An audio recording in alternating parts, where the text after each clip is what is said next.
How to add calendar widget on your iPhone's home screen in 2024 and onwards. That's quite simple and interesting. But before starting the tutorial, make sure that you have watched the video till end and make sure that you have liked the video and hit that subscribe button. So let's get started. So first of all, you will have to go to the home screen of your iPhone.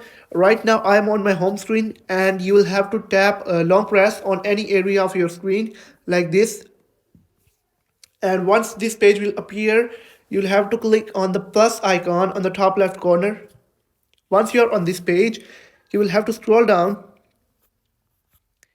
and right here you will find calendar, or you can simply go to the search bar and search for calendar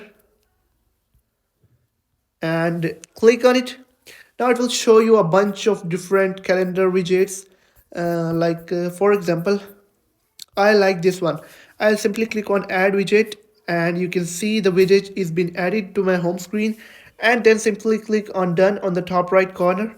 So you can see the widget is been added to my calendar widget is added to my iPhone's home screen. Now if I will click on it, it will take me to calendar. So that's how you can easily add a calendar widget on your iPhone home screen. If you have found the video helpful, make sure to like the video and